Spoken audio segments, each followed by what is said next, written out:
After the towers went down, there was this cloud circling the earth from the towers. And maybe you didn't know that. This is what I figure part of this cloud, it ended up in this room. So I'd have to use the vacuum cleaner, and I think, oh my God, who am I vacuuming up here? Because there was people in that dust. I always knew if they had somebody coming in from the other side, because the orbs would start coming through and end up in my office. Started hearing voices in the house. She goes on and tells this story about two angels in a big black car. Annie, your light has just gotten too bright. Just when you look down, your light went really bright and then back to normal again. I can't wait to see the recording of this because it's like, what timing. Hello, beautiful souls, and welcome to the Medium's Table. I'm your host, Michelle Gardner. This podcast is your personal invitation to join me at the intersection of the everyday and the extraordinary. Together, we'll explore the magic of mediumship, share spiritual stories, and connect with fellow mediums on this incredible journey. So grab a seat, pour yourself a cuppa, and come join us at the Medium's Table, where spirits gather and stories unfold. I'd like to welcome to the show. Oh, and I'm going to say, Annie, we've known each other for, years. Yeah, 2 years, yeah. Long-time friend. We have practiced in Zoom groups, but we never actually get time to discuss very much outside of that. So I would love to welcome you to the show to tell the audience your story, because that's what I love, hearing stories, and that's what changes people's lives. And this is what helps people grow and learn. But firstly, I want you to tell everyone what it is that you actually do, because I know your list is ridiculously long. Long. I'm going to just squish it down to just a few things. And obviously they figured out by now I'm a psychic medium. And I'm also ordained minister through the Order of Melchizedek, ordained by Daniel Chesbrough, Reiki master teacher, metaphysical teacher, retired police. I don't know. The list is really long, so just go with that for now. Just go with that. And a teacher of Course in Miracles, that's always important. I had a student of mine show up I hadn't seen her in a while, and she reappeared in Course in Miracles class. And I said how glad I was to see her. And she said, because you keep reinventing yourself, so I have to see who you are today. So I thought about that a lot. Yeah. Yeah. And most importantly, I don't want you to leave out that you are a renowned author. I'm also, how did I leave that out? Books. Yes.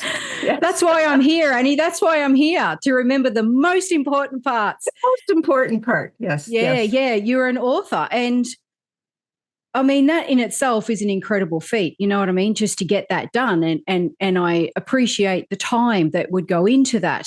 I've never written a book myself, but, you know. Maybe I should start there. I'm trying to figure out where to start, but I might as well start there. Yeah. I've been a professional psychic. I didn't add on the word medium until recently, but there's a reason for that. Since 1990. And if everybody remembers 1988, the harmonic convergence, that was kind of a push from the universe that I got. And I remember going to a psychic fair about that time. I think it was in 1988, actually, and walking around and thinking, I can do this so much better, and I don't know where that thought came from, because at the time, the idea of being a medium, much less a psychic medium, was, that's not happening. So what happened when I started seeing clients, I knew I was talking to a group of guides and angels. And I was constantly bugging them. I want a name. Because if you recall, not so much current day, but prior to like 80s and 90s, if somebody was channeling, it was always some Indian guru or Native American shaman or something, you know. And I said, I just want a name. And finally they said, you put way too much importance on who somebody used to be. And that is not what's important here. And these guys are fantastic. They are so funny. And they finally said, just call us they. And I, what? And yes, we are the important guys. We're the big shots. And make sure when you talk about us that we're in bold font and capital letters. And I said, okay. So after moving here down here to Palm Coast, I opened up my office here. And within a year, I just started channeling they for everybody, not just the client in front of me. And when we realized what was happening, because it started directly after each Course in Miracles class, um, somebody brought in a tape recorder and somebody else was taking notes. And then it would be all transcribed and it would be sent out in a newsletter to a couple hundred people. And in those days, too, the YouTube channel was fairly easy to navigate, which I'm not techie at all. And for me to start my own YouTube channel was kind of something.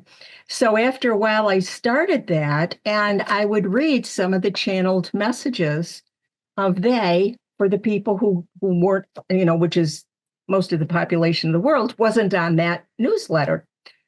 So and they had told me I was going to write 3 books about them. And the third book is half done. It's in the computer. I'm just too busy to finish it right now. But the first 2 books are all my personal stories going from age 3 right on up to present. And then the second half of each of these books are the channeled messages as they came in. And the beauty of some of these messages, and as I said, they started coming in 2010. You read them today and you say, oh my God, this sounds like now. This sounds like today. And I don't want to get off course too much, but I'll just give you an example of one of the messages. And they didn't channel like we hear a lot of the channelers channel. They do it by story. I'm always the center of the story. They always stick me in the center of the story, and they have me going places and doing things. And when they're making a point, in this one particular point, they make over and over and over again. And if you think a good teacher does that, they're always repeating, only in just a little bit different way, hoping one of these days you'll catch on to one of the things they're trying to teach.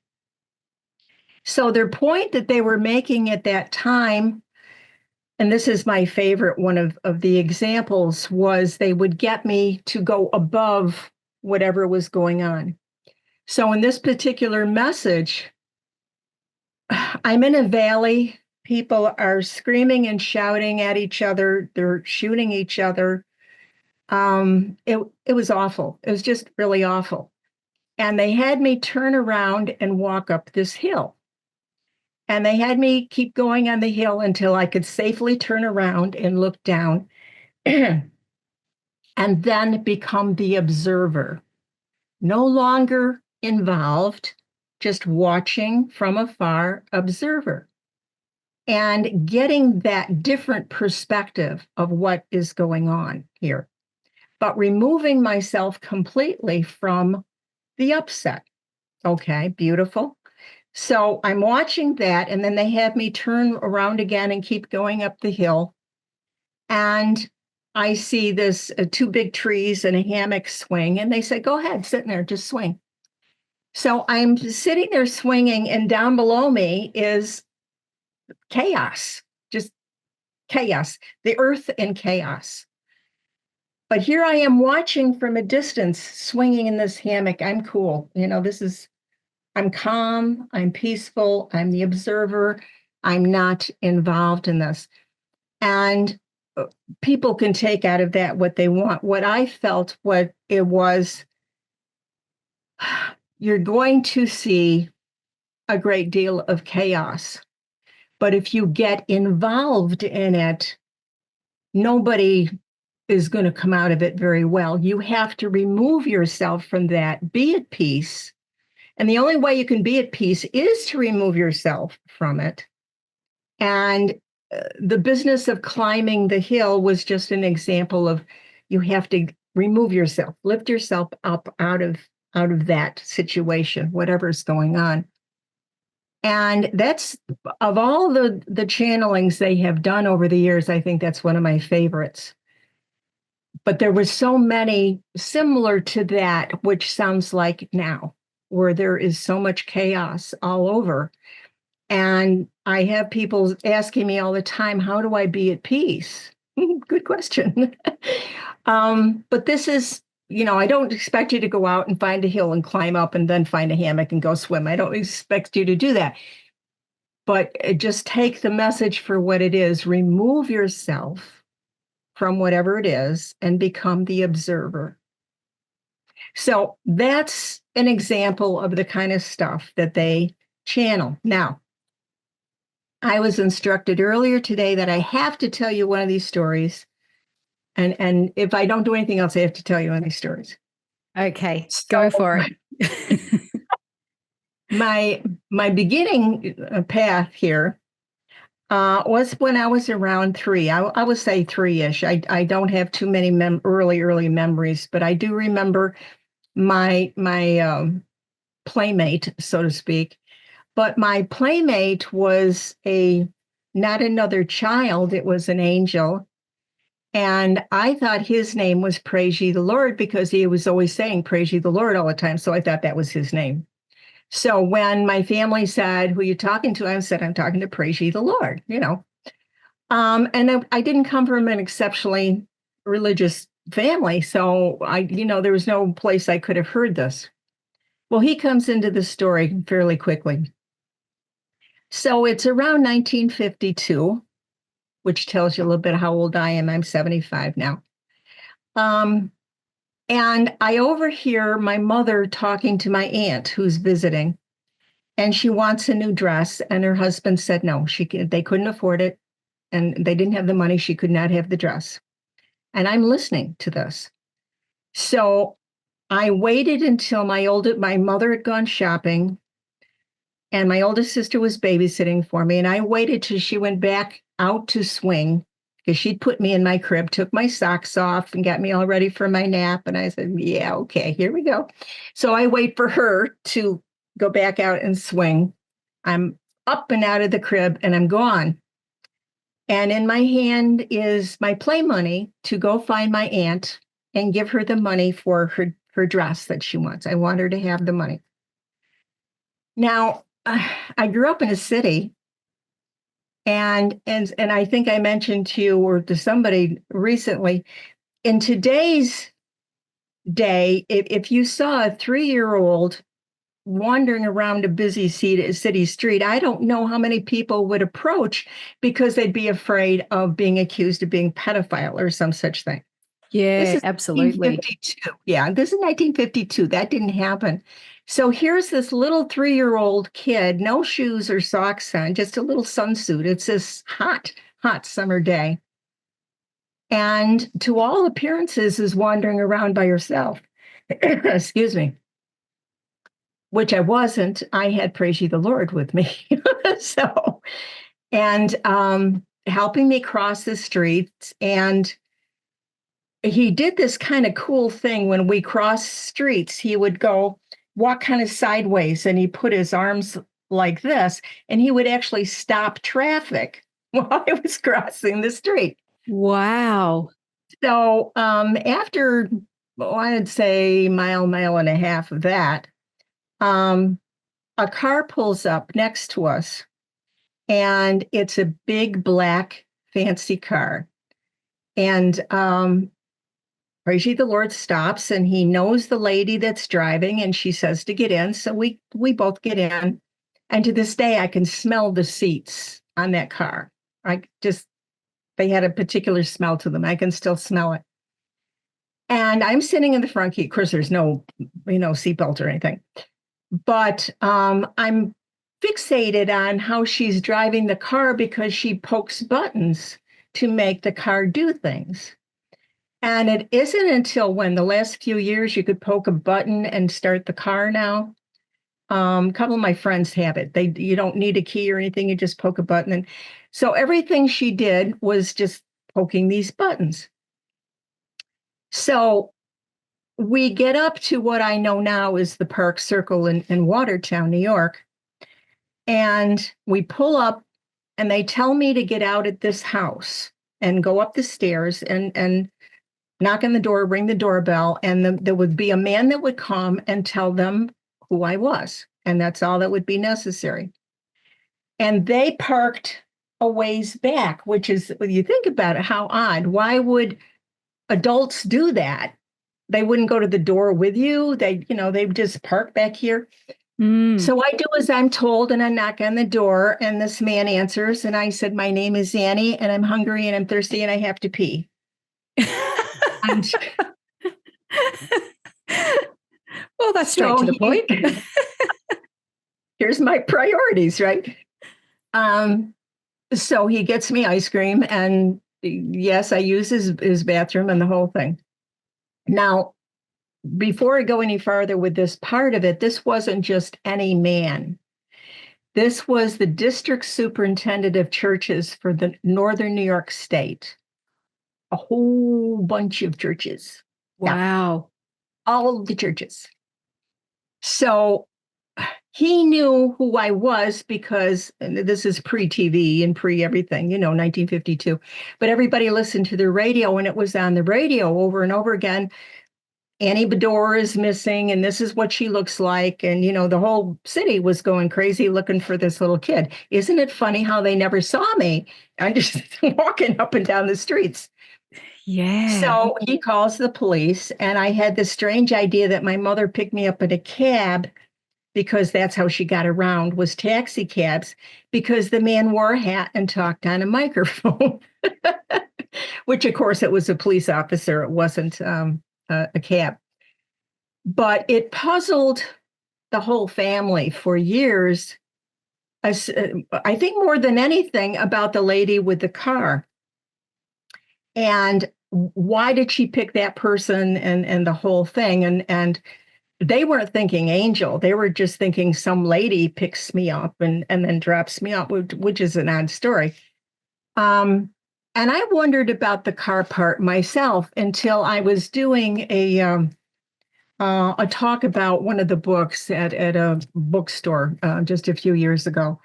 And another person got up to the microphone. She said, "Can I have just a moment of the microphone?" And I said, "Sure." She goes on and tells this story about two angels in a big black car that saved her and her mom one night. And it's a beautiful story. Remind me sometime to tell you that story. Yeah, definitely. I just got goosebumps when you said that. Like, oh, and I can't wait to hear that one. So yeah, it's they do drive. I had an angel pull up. I'm getting way off course again, aren't I? But again, this is in one of the books, this story. But I came from Syracuse, New York, where it snows by the foot, not by the inch. And there had been a terrible, terrible snowstorm that day. And my husband worked days, I worked nights. And when he left to go to work, it was fine. The driveway was fine, but it dumped all the snow after he left for work, and the snowblower was broken. I'd hurt my back the day before lugging something heavy. And I'm out there. I have this baby shovel in the back of my car for when you get stuck. So I'm trying to shovel all the snow with this little baby shovel. And the tears are coming down my face. And I said, "Angels, I need some help here right now." And I probably could have counted to 10. And I lived in a big circle, and this truck with a plow on the front pulls in, comes right at me, rolls down the window and says, "Hey, lady, you need some help?" And I said, "Yes." "Well, get back in the garage then. Get out of the way." So he does. Wow. Driveway, bada bing, bada boom, that driveway is done. And I try to pay him, and he says no. And I said, "I have to tell you something." I said, "Right before you showed up, I was praying for the angels to come help me. And he says, you just never know who's listening. Oh, that's incredible. So, Goosebumps yeah, again. Goosebumps. yeah, we could get off on angel stories, but that isn't the point of this thing. So anyway, oh, I have to add one little piece to that. The story of Praise Ye the Lord and ending up on the Park Circle. That same house, 13 years later, the man that was in that house, the superintendent of churches, retired, and another man moved in with his family. His youngest daughter turned out to be my best friend, and I ended up living in that house for a while. You're kidding. Oh my, I mean, that's talk about, wow. yeah. That's incredible. Still, we're going to fast forward now because I've spent too long in the past, but people are getting a little bit of an idea that, yeah, I'm a psychic, I'm a medium, I talk to angels and Mother Mary. We'll get to that another time. 2 years ago, 22 months ago, actually, my husband died of 35 years. And I was devastated, more than devastated. There isn't a word in the English language that can say. Your heart is literally ripped out. There's a tidal wave that comes over and it just knocks you over. So I had some experience, a lot of experience with mediumship before that event, but I didn't want anything to do with it. Nothing to do with it. And it really got bad during 9/11. This is why we still lived in Syracuse. Now, Syracuse is 5 hours from New York City. But that's when, and I didn't mind our own family that had passed coming and visiting. And that was kind of nice. It didn't bother me. And my clients would sometimes have orbs. They would show up as orbs. I always knew if they had somebody coming in from the other side because the orbs would start coming through and end up in my office. But that was too much. We had, and it was a warm spring for people that were around then, warm fall. And all the windows were open. I had a lot of windows in that house. All the windows were open. But this one back room, which I called my playroom, I could read or, whatever. Everything in that room for weeks was covered with a very thick dust, about good half an inch, half 3/4 of an inch. And it wasn't normal dust. It was powdery white stuff. Yep. And if you remember, after the towers went down, there was this cloud circling the earth from the towers. And maybe you didn't know that. This is what I figure part of this cloud had ended up in this room. And initially I tried to use a duster and it would just go all over. And so I'd have to use a vacuum cleaner. And I think, oh my God, who am I vacuuming up here? Because there was people in that dust. So, but they were starting to really bug me because there was a lot of them. And the crux of that came one day, and I was using the bathroom. The door was shut, and no one was home. But and there's a crack under everybody's door where you can see if somebody's walking along behind that door. And I'm seeing the footsteps, and I go, I don't believe this. So I run and open up the door and I said, you have to leave me alone. You have to leave, just go. You have to leave me alone. So then I call a friend of mine who's a wonderful medium. She's a trance medium. And I said, Jane, I don't know what's going on here. They're everywhere. What do I do? And she said, Annie, your light has just gotten too bright. And they're just finding you because of that. And I said, I don't like this at all. So I kept shutting it down until my husband died. And I had first a run around with a spirit. I wrote down the name, a spirit app. This fella came up with, and because I thought I don't want to be a medium, so I'll just get this app and I'll talk to the spirits this way. Okay. And at first, I never can figure out what anybody's saying on those things. If you listen to the spirit boxes, it sounds like, oh, I don't know how they get anything out of it. And that's how it was in the beginning. And then I thought, okay, I will ask for they to talk to me. So I said, are you guys here? Are you guys here? Let me know. And now I'm hearing multiple voices coming over this app saying, we're here. And I go, oh my God. Wow. So then I said, Ed, are you here? And very, very clearly, I hear him say, please stop. So I did. But that was the second time I heard him. The first time I heard him was just as he lay dying in hospice. I was sitting next to his bed. I'd been up all night. And I was on the phone with my neighbor who was watching my kitties. And so I'm looking down at my phone. And in my head, not outside, but inside my head, I'm hearing, I'm leaving now. And it's like he's shouting. And I said, I have to go. And I hang up on her. And I go to stand up. And for those who are not in Florida, we have lanais, and it's like sliding glass doors that go out in patios. It's kind of like that.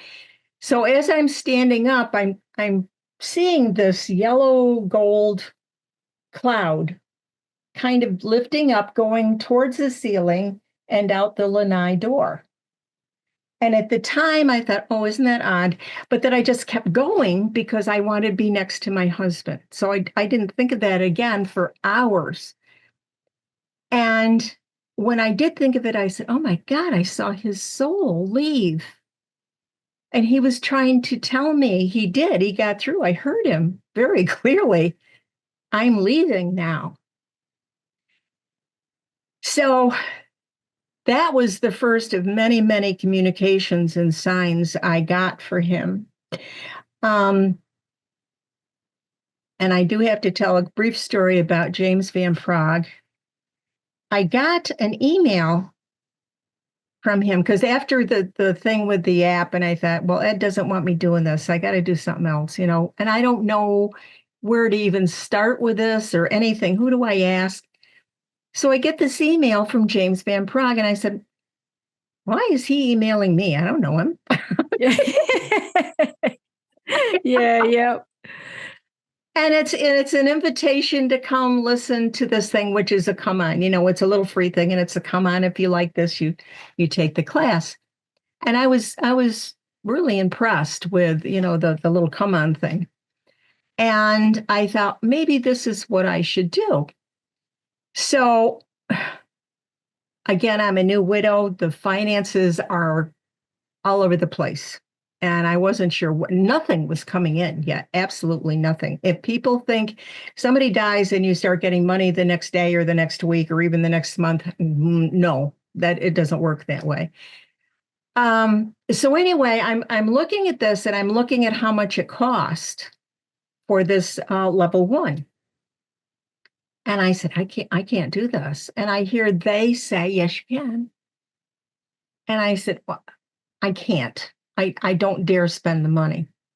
And they said, Annie, it's going to cost $150. And I said, you guys are never wrong, but I'm looking at this and it doesn't say $150. And they said, oh, ye of little faith, you just keep going. So I'm scrolling down, and I get to this part where you can apply for a scholarship, a partial scholarship. So what have I got to use? I'll apply.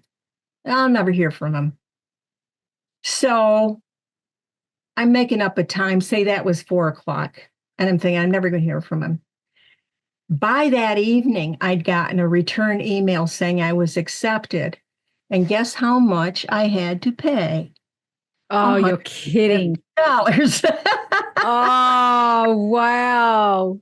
I love it. So, I mean, these guys are amazing. So the point of a lot of this today is talking about this book that I wrote during grief, and I put in my own experiences, no holds back. I swore a couple times. I've never heard swear words before. No one does that. But, I thought, should I swear? Well, I said, no, this is me talking. I'm going to swear in here. So anyway, yeah. and included everything. So many. I have pages here of notes of all the signs, and that's just that first year. And part of what I want to talk to your listening audience about is I talk to widows and widowers all the time now, and that's kind of a way ahead of the story yet. But and they're always saying, well, you get signs. I don't get signs. And I said, you know why you don't get signs? You're blowing it off. Yeah. And for the first few weeks, this light behind me, I'd come into the room and it would blink. And I'd say, what's the matter with that light?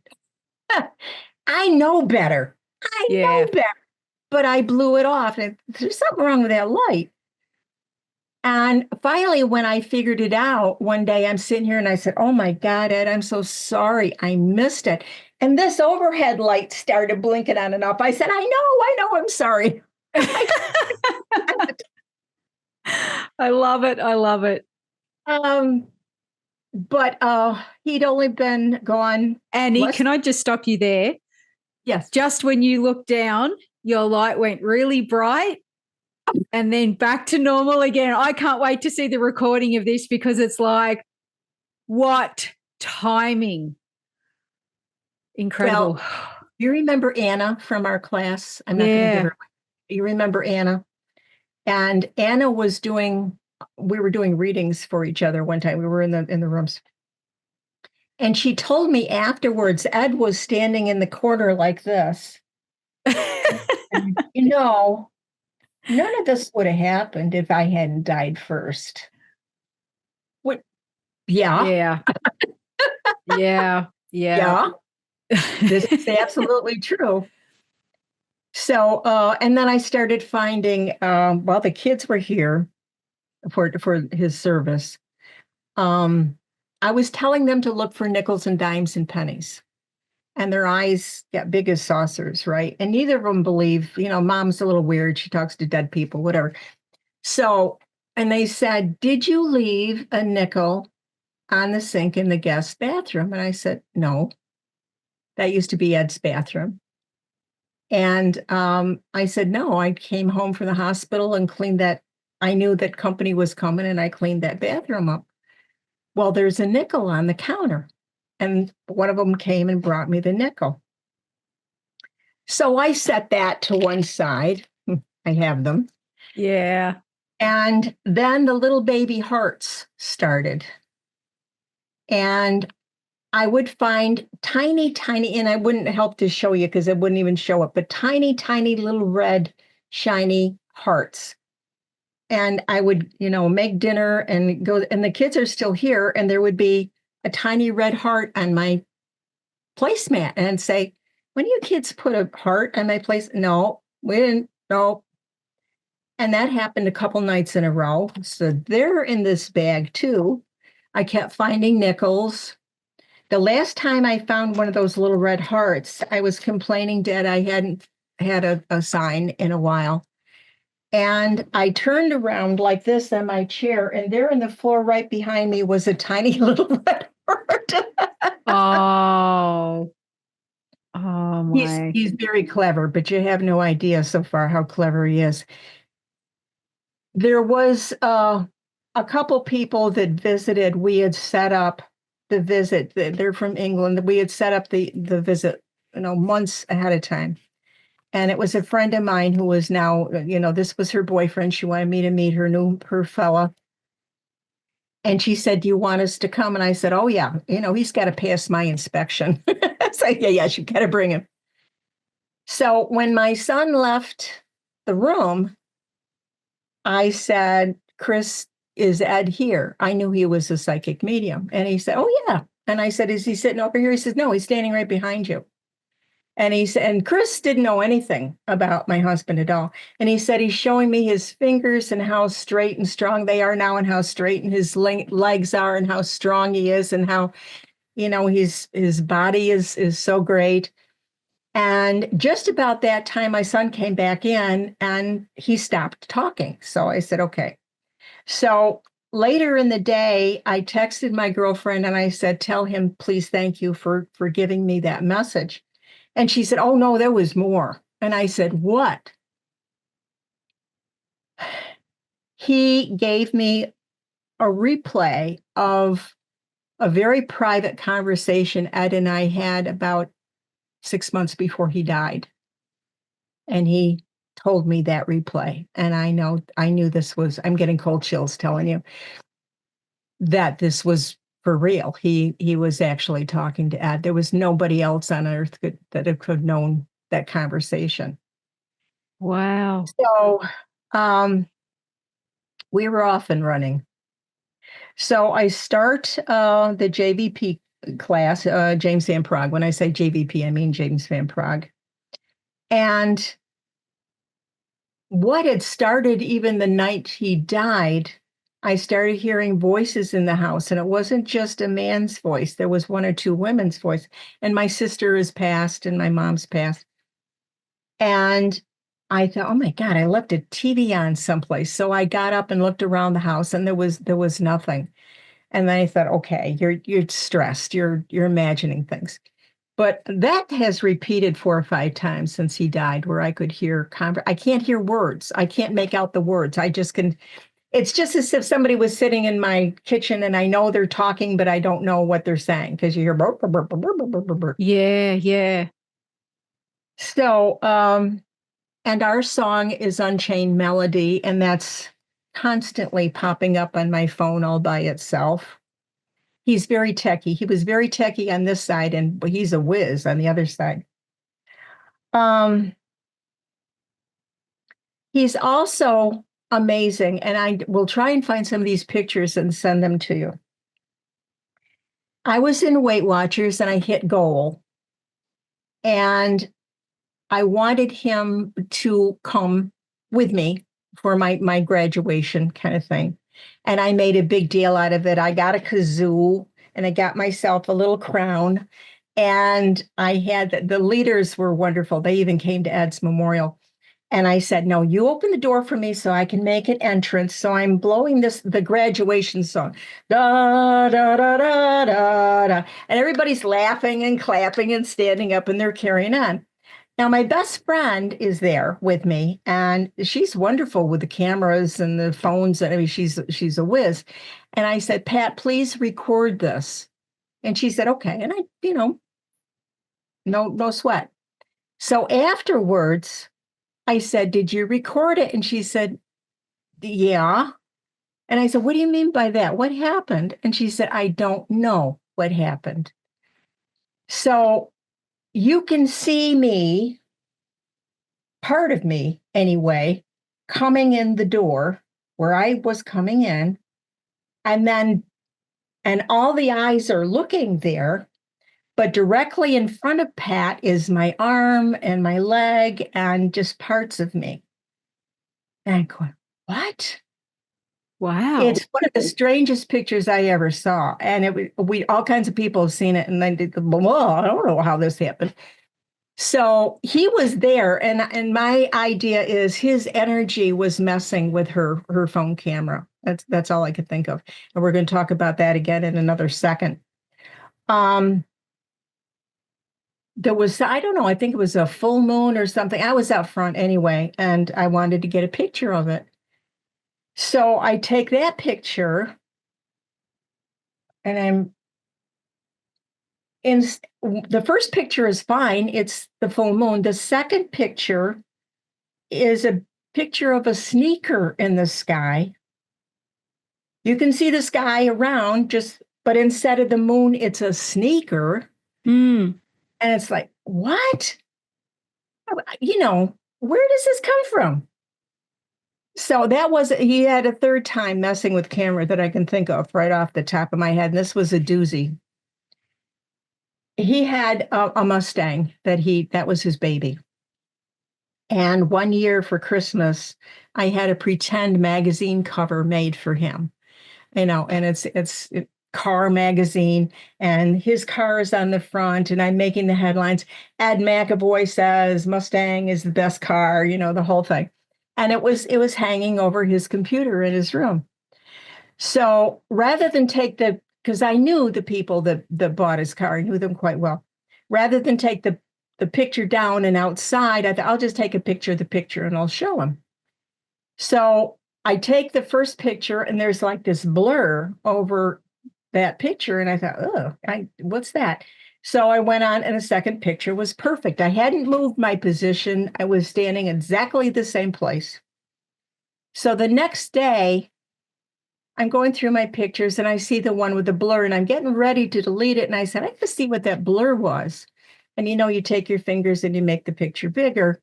Oh my God. The blur was rays of light coming into the Mustang, directed right through the driver's side of the window. And here's Ed's little face right in the middle of that blur of light. It's just this Oh, little wow. face. And I go, you're aiming for behind the wheel, weren't you? And you didn't quite make it, but holy crow. Oh my God. Yeah. So I have a copy of that picture too. So Wow.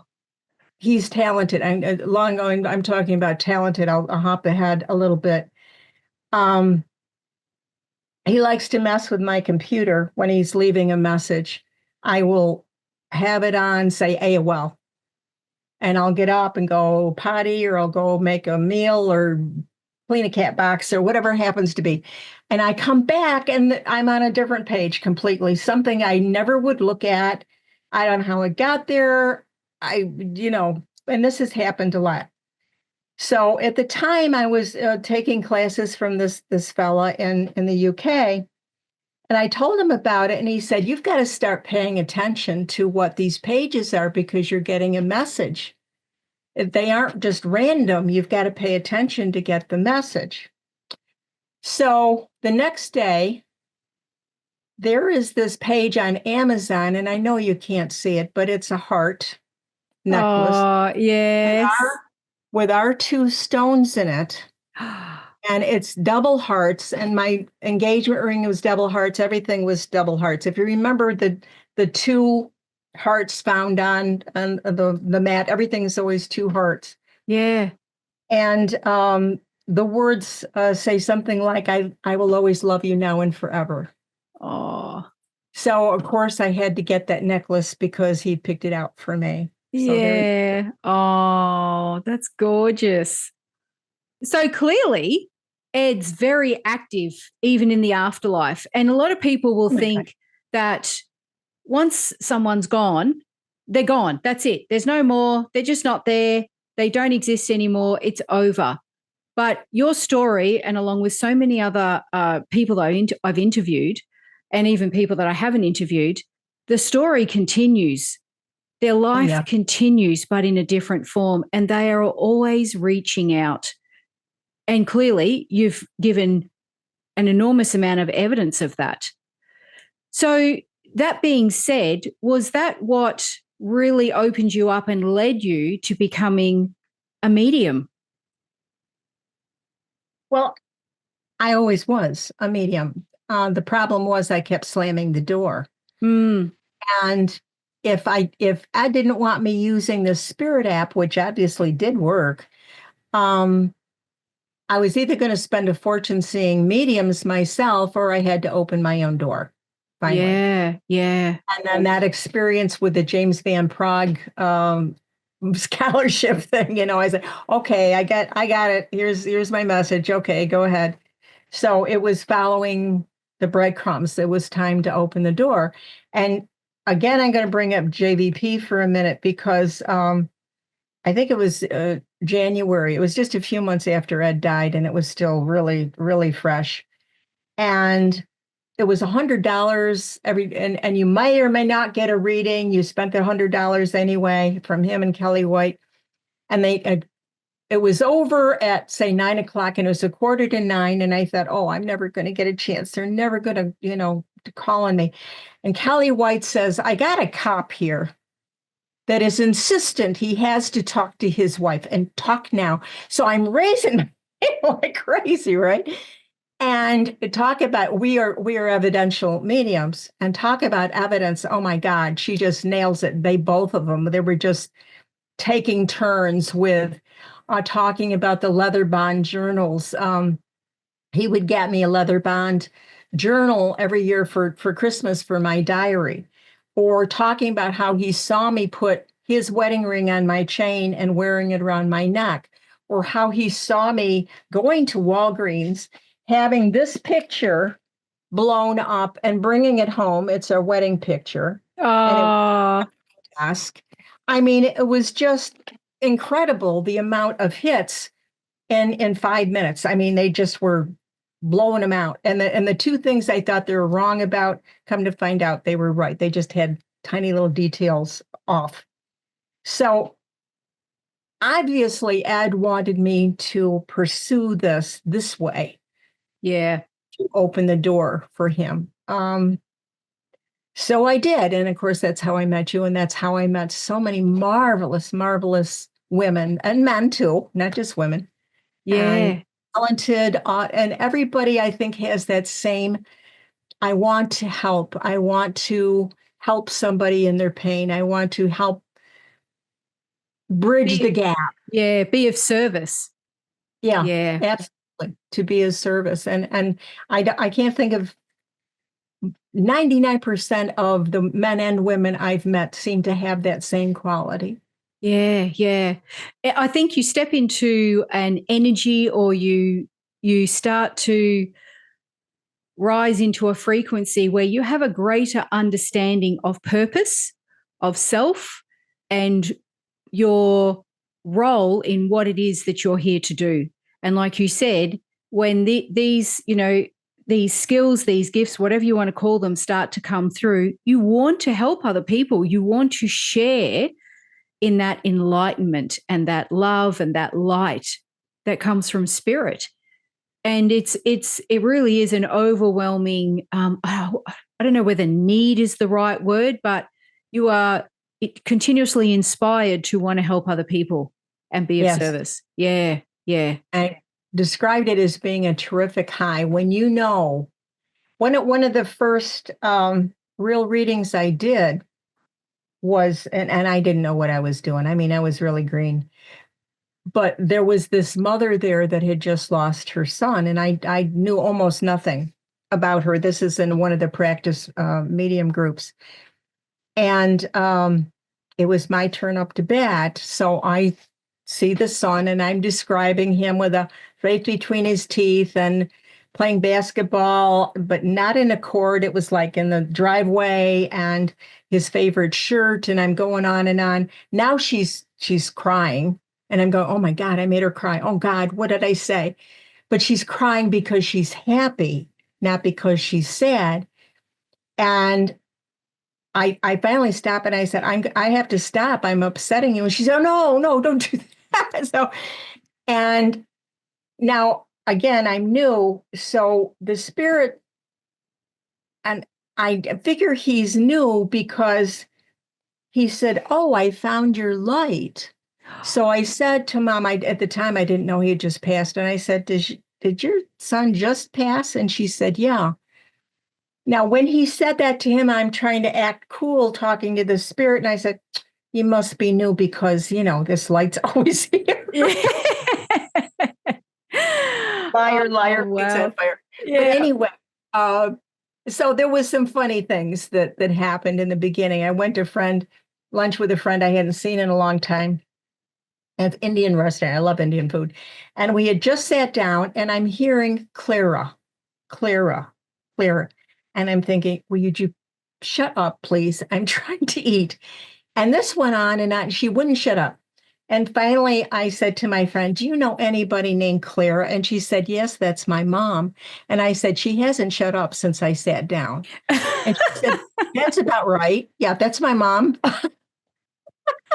Oh, I love it. I love it. Oh, it's incredible. And they turn up at the most sometimes inconvenient or times when you think, really? Now? Yeah.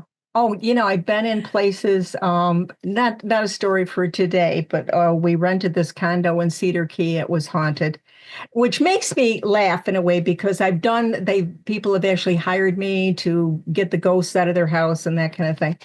And I've done it a few times, but I think it's really funny because they think you have to go to a particular house to find a haunted house, and that's hysterical. They're everywhere. Yeah.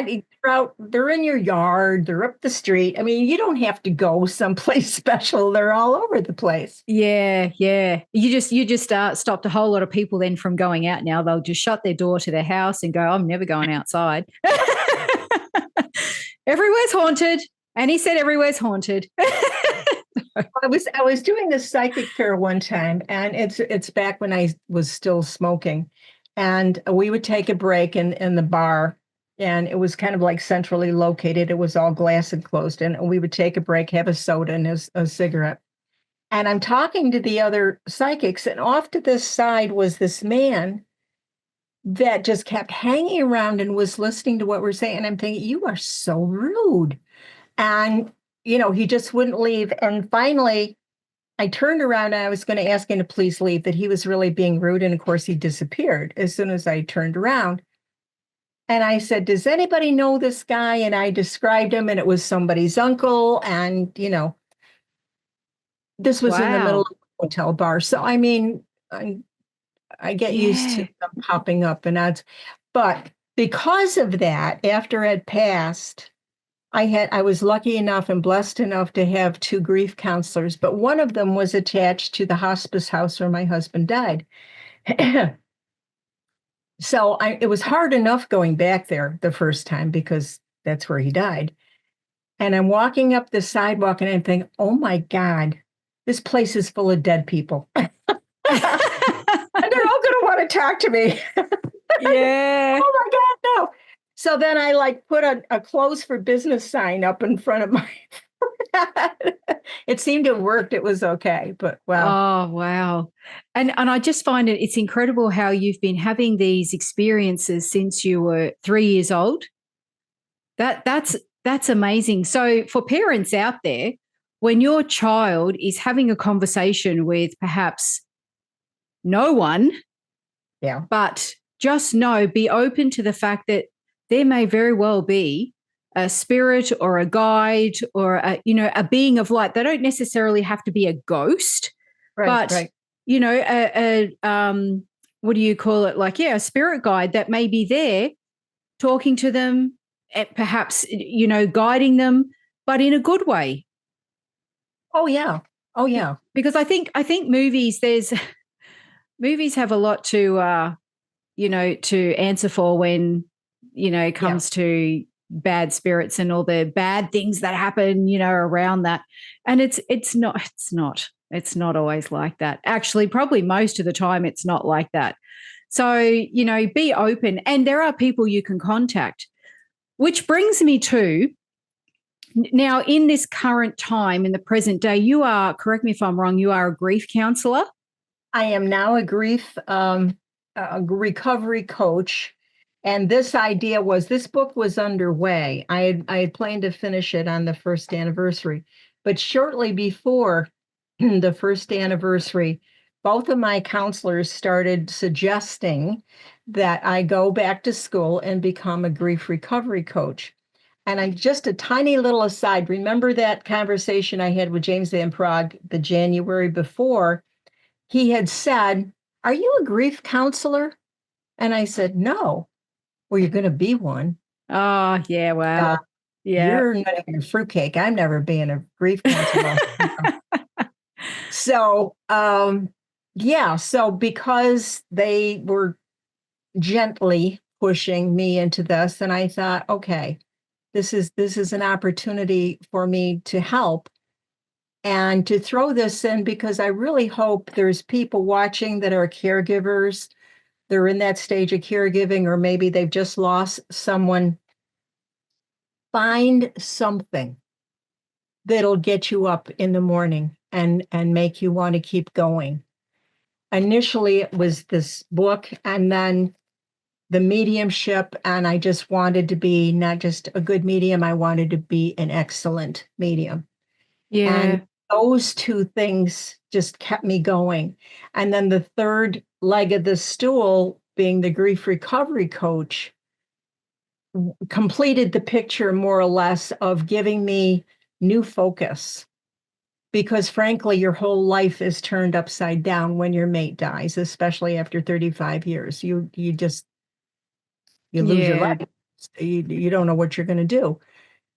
Yeah. So hopefully somebody's listening, and please listen to what I'm saying. Find, I don't care what it is. Maybe you want to volunteer at the Humane Society, something that makes you up in the morning and keep going. And hopefully to help someone else, because I learned that lesson a long, long time ago. The fastest way for you to heal is to help someone else. Yeah. Guaranteed. Yeah. Now, Annie, can people reach out to you? And very wise words from someone with experience. So if someone, and it doesn't matter which country they're in, can they reach out to you and talk to you, book a session, and for you to be able to help them, guide them, or even, like you say, just to help find their legs again in the world and where they need to start? Because I can imagine I say I can imagine, but I honestly can never imagine what that must be like. So how can people reach you or find you? And you are worldwide, correct? Oh, yes. That's a benefit of the internet. Yes, I have signed up for a health practitioner video use, and it's very secure in the whole thing, and extremely easy for somebody to get in, because I know that I'm going to be dealing with a lot of seniors, so it's very, very easy to contact me that way. My website is also really easy. It's my name, AYNNEMCAVOY.com, AnnMcAvoy.com. And if you want to email me, it's CAT9201 @AOL.com. And please put something in the subject line that I don't think you're spam. Yes. Yeah. I saw your show, or I read your book or something. So I know that this isn't spam, and I just delete you. Yeah, exactly. And I'll put all that information in the description as well with all the links. So it's very easy for people to just click, and that one click will take you to your website so people can reach out to you. And I will also put the names of your books and the links to those as well. Now, they're available on Amazon. They're available on most bookstores. Well, this one is most bookstores and Amazon. Okay. These two are strictly Amazon. I also do have a YouTube channel. And again, it's simple, Anne McAvoy. Yes. And I will definitely put the links to those as well in the description, because it's important that people know who may be, like you say, in almost at the point where they're about to lose a loved one, or they have just lost a loved one, or they're still grieving, and they need something or someone to reach out to. So your role in this world is extremely important, and I will make it as easy as possible for people to reach out to you and find you. And worldwide means Anne will guide you and lead you to be able to talk to her just as we are, because I'm in Australia and Annie's in America. So you will be able to talk to her as I am. And that is what's most important, that you still have that in person, so to speak, contact. You see the face behind the voice. Yes. Yeah. Oh, wow. Thank you so much, Annie, for sharing your stories, your journey. And I know this is, and I say a snippet, but I'm like, this is the tiniest little snippet. It really is. You sent me an outline just yesterday. And even though we've known each other for years, we go into circles, we practice, and then we leave. And we never actually get to have those full continuous conversations outside of that because we're on different time zones. Life is happening for us. And it wasn't until it was like, right, I know I've asked you before, but now I'm saying, Annie, it's time for an interview. And you sent me this outline. And I mean, it wasn't even 24 hours ago. And I was like, who has done all this in one lifetime? What? It's like she's got to be a twin. There has to be two of her that is achieving all of these great these great accomplishments in your life. And I'm not joking when I say that. And I'm definitely not over exaggerating. If anything, I'm probably under exaggerating.